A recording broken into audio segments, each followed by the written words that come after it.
Hello, and in this video we will explore the Rapid Early Conquest strategy for Stellaris. Rapid Early Conquest is the violent militarists' equivalent to the pacifists' Rapid Early Expansion strategy.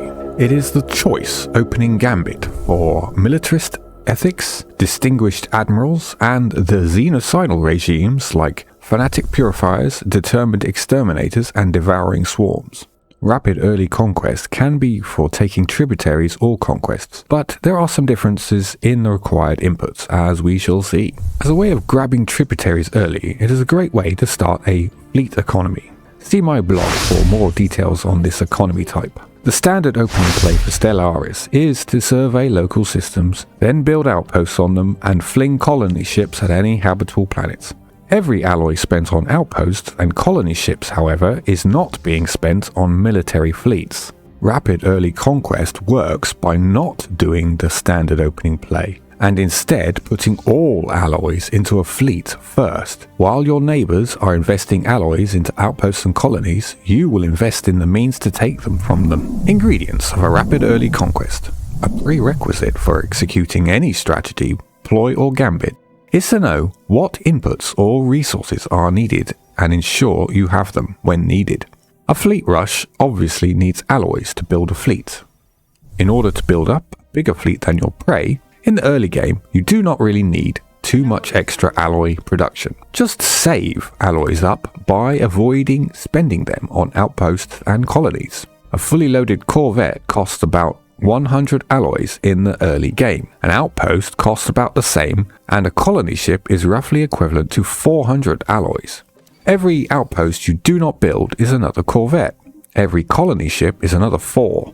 Naval capacity is the next thing, but you do not need too much, and you can run over naval capacity too, although it will cost more upkeep. 30 to 40 corvettes armed as a mix of interceptors and missile boats should be plenty for rapidly taking down any neighbour of equivalent overall power in the first 20 years. You might even get away with just 20 corvettes. Interceptors are for taking down enemy fleets, while missile boats take down enemy starbases and outposts. To take planets, especially without damaging them, you will want an assault army. The final ingredient is influence, for making claims on your prey's systems, although this is not needed for tributary wars.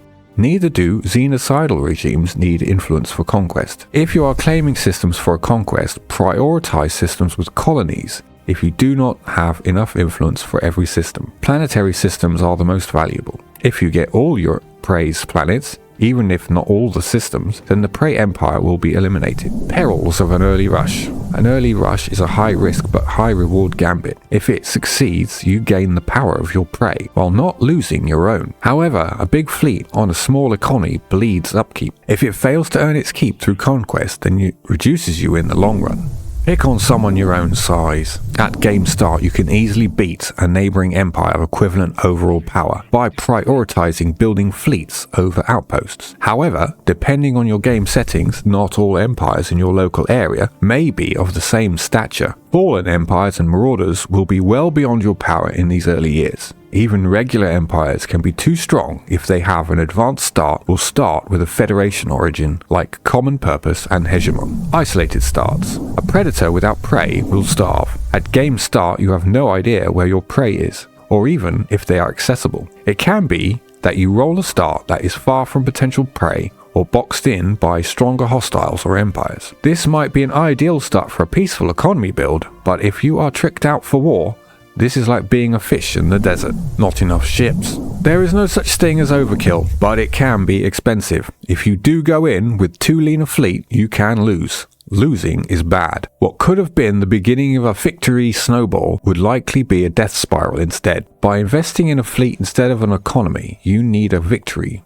to make a return on investment. Defeat means a wasted investment. How to execute an early conquest. You can flip to a belligerent diplomatic policy from the get-go. Put your construction ship to sleep after building any stations in your home system. As you get spare minerals, you can trick out your home planet for more alloy output, but do not build any outposts. Save up the alloys. You will not need the trade bay in your starting starbase. Swap it out for another shipyard for extra production speed. Scout out your prey.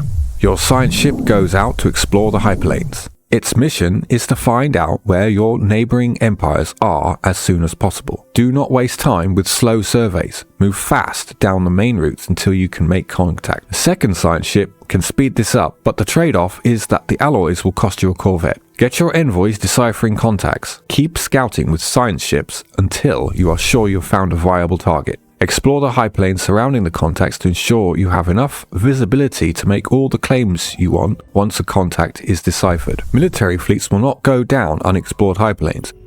So once you have a target, make sure your science ship explores, not surveys, the quickest route to it. Research priorities. You have all the technology you need at game start for an early conquest. It makes sense to grab any weapon and ship techs that come up though. Otherwise, it does not really matter. Traditions. The Supremacy tradition has everything you want, and everything in this tree is useful. Aim to get the discount on ship builds first before building your ships. Take the upkeep discount next. Ideally, you will want the bonus to fire rate and damage to star bases before the shooting starts. Slip on a war doctrine when you finish the tree. Flip up the belligerent policy to supremacist when you can. Mobilize for war. With 2 shipyards, fleets will build much faster than you can produce alloys. You can hold off building a fleet until almost the last minute. This will save you some upkeep and give time for traditions to unlock. You might even get some techs for weapons or shields, which will save an upgrade. Once contact is made, and you are sure it is a valid target, not a fallen empire for example, drop all your saved alloys on 1 or 2 fleets depending on fleet capacity. Send them on their way. You can start building a ground army too now. 6 transports should be enough in the early years. Make claims. After resolving a contact but before declaring war, make all the claims you need. Obviously this is not required for a subjugation war or for the xenocidal regimes. If you have not spent influence on outposts, then you should have plenty with which to make claims, depending on the distance. Declare war and pile in. With your fleet made and en route, you can now declare war on your prey. If you catch them early enough, they will likely have only 1 starbase and little in the way of fleets. They may have more than 1 colony, but only the home system will be worth anything. Take that starbase and put an army down on the main planet and the war will be won. And that is the rapid early conquest strategy. Although this is my first video exploring Stellaris strategies, I have written extensively about Stellaris on my blog. So do check that out for incredible Stellaris content, lots and lots and lots of very fun and interesting empire builds, as well as many strategies and tactics like this one. The link will be in the description.